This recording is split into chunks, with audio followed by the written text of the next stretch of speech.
कावेरी घोषणा करती है अंशुमन और अबीरा की शादी तान्या और क्रश की शादी के साथ ही होगी। सभी खुश होकर तालियां बजाते हैं।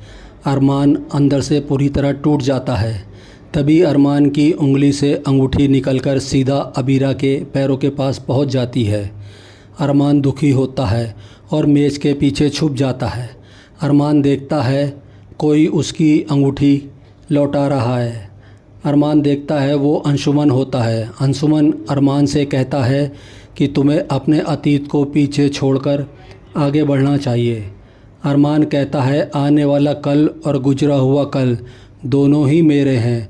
जो मेरा है उसे मैं संभाल लूँगा। अरमान जाने लगता है तो अंशुमन कहता है इस फंक्शन में तुम्हारा कुछ भी नहीं है। इस बार तो आ गए, लेकिन बेहतर यही होगा कि तुम किसी भी फंक्शन में ना आओ, क्योंकि अबीरा को अच्छा नहीं लगेगा। अरमान कहता है अगर तुम्हारी मंगेतर को मेरे यहाँ आने से इतना फ़र्क पड़ेगा तो ये अतीत की स्टोरी उसे ही सुनाओ। अरमान कहता है अबीरा की आंख में एक भी आंसू नहीं आना चाहिए। तो अंशुमन कहता है अबीरा की आंख में आंसू आए तो वो तुम्हारी देन होगी, क्योंकि मैं उसे सिर्फ खुशियाँ देने वाला हूँ। कावेरी अबीरा से बताती है कि मनीष जापान में हॉलिडे मनाने गए हैं, उन्हें आने में 2 दिन लग जाएंगे। विद्या ताना मारती है आखिर ये शादी क्यों हो रही है। उसके कावेरी सभी को फ़ोन करके शादी में आने के लिए इनवाइट करती है और अबीरा रसोई में देखते ही सारा सामान अस्त व्यस्त है। वो बेचैन हो जाती है और विद्या से पूछती है। विद्या उसे नज़रअंदाज करती है। अबीरा विद्या से पूछती है हमने ऑर्डर पूरा क्यों नहीं किया है। विद्या उसे नज़रअंदाज करती है। तभी कावेरी अबीरा को काम करने से रोकती है। कावेरी म्यूज़िक बंद करती है तो विद्या कहती है मैं तो सिर्फ गाना सुन रही हूँ। कावेरी और विद्या में बहस शुरू हो जाती है। तभी वहाँ पर अंशुमन आता है। अंशुमन कावेरी को शांत रहने के लिए कहता है। अंशुमन विद्या से कहता है मैं ऐसा क्या करूं कि आप दोनों का आशीर्वाद हमें मिले। विद्या साफ कहती है कि वो उसे और अबीरा को आशीर्वाद नहीं दे सकती। उसके बाद विद्या वहां से चली जाती है। विद्या अबीरा से पूछती है तुम ये शादी क्यों कर रही हो। क्या तुम ये शादी कावेरी के कहने पर कर रही हो, या अरमान ने सगाई कर ली इसलिए तुम गुस्से में आकर शादी कर रही हो। अबीरा कहती है शादी करने के लिए ये सभी कारण वैलिड हैं। इधर अरमान क्रश के ऑफिस में आता है। अरमान क्रश को देखकर हैरान हो जाता है। क्रश सिक्योरिटी को बुलाने लगता है। तभी अरमान उसे रोकता है और क्रश के गले लग जाता है। अरमान क्रश से माफ़ी मांगता है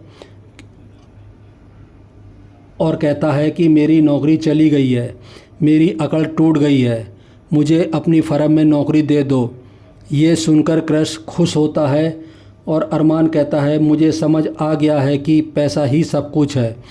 वो कृष्ण से नौकरी देने के लिए कहता है और कृष्ण मान जाता है और अरमान को अपने पर्सनल मैनेजर की नौकरी देता है। अरमान उसकी नौकरी स्वीकार कर लेता है। क्रश के जाने के बाद मनोज अरमान से कहता है कि क्रश तुम्हारी इसी तरह से बेइज्जती करेगा। अरमान कहता है मेरा मकसद क्रश के आसपास रहना है, ताकि मैं घर के पेपर और क्रश के खिलाफ सबूत इकट्ठा करना है। मनोज अरमान से कहता है कृष्ण से सावधान रहना। अबीरा अपने कमरे में कावेरी, विद्या और अपनी फ़ोटो सीने से लगाकर रोती है और कहती है कि किसी और की पत्नी बनकर दूसरे के घर में जाना बहुत मुश्किल है। अरमान घर के बाहर आता है और अंदर आने से घबराता है। अबीरा दरवाज़ा खोलती है। तभी अरमान दरवाजे के पीछे छुप जाता है। अबीरा दुखी होकर अरमान भी दुखी होता है। अबीरा खुद को समझाती है मैंने अपनी किस्मत में अंशुमन का नाम लिख लिया है। अरमान अब लौटकर वापस नहीं आएगा, क्योंकि वो मुझे भूल चुका है। अरमान दुखी हो जाता है। अबीरा दरवाज़ा बंद कर देती है और रोने लगती है। बाहर अरमान भी रोने लगता है। कल देखिए। अबीरा इंस्पेक्टर से पूछती है क्या पूकी मिल गई। इंस्पेक्टर कहता है हमें लगता है कि पोकी इस दुनिया में नहीं है। ये सुनकर अबीरा बेचैन हो जाती है। मायरा अबीरा से बात करती है।